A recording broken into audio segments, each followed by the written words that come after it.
I made a conscious effort to hit it hard and as many times as I could. As the first toke entered my lungs, I had Bob Dylan's Mr. Tambourine Man lyrics playing in my head. Take me through the smoke rings of my mind, down the foggy ruins of time. But I digress. I took another hit, this one slightly more harsh.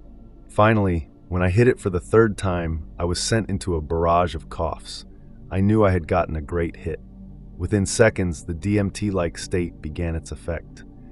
I couldn't stop smiling. I compare the feeling to when you first caught your legendary Pokemon as a child, the feeling of accomplishment and euphoria.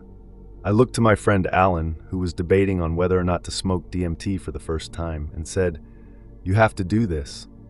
I then leaned back in my bed, shut my eyes, and let the spirit molecule travel through my entire being. I was quickly entering a mysterious yet familiar place.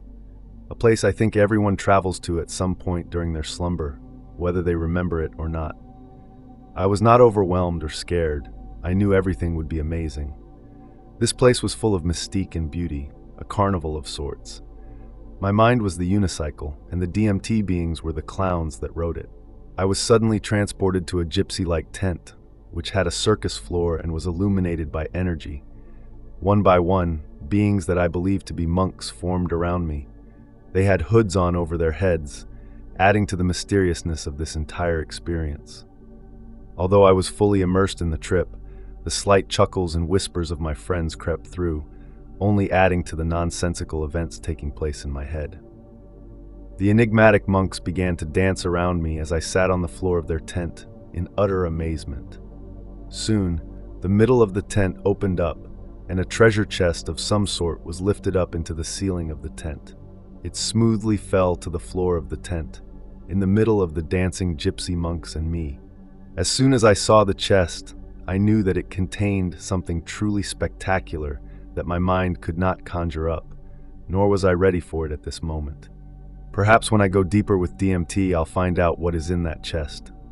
I giggled as the monks continued their synchronized dance, my friends enjoying my laughs. Slowly, individually, the monks began to dissolve into energy and fly away, almost like a genie being summoned out of a lamp. I wouldn't be surprised if they were genies at this point. The treasure chest remained shut, as I knew it would, and disappeared. Next, I myself was transported to what I think was another dimension different from the one the DMT had originally placed me in. I was floating as patterns, shapes, lines, and sacred geometry in every color imaginable formed on the walls surrounding me. It was like a rainbow had exploded like stars do into every shape ever known. I gazed in awe and then slowly started moving in the air. As I drifted throughout the colorful realm, some form of a fairy appeared to the top left of me. It was innocently cute, and although it did not speak to me, we had an understanding.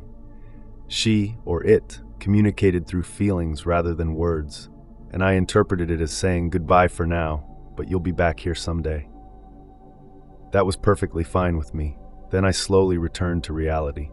Slight glimpses of the beautiful artwork flickered like a light bulb burning out, and then none. I was back in my room and soon after shared the experience with my friends surrounding me. The experience was everything I could have asked for and more. One day I know I'll open up or even travel through that treasure chest.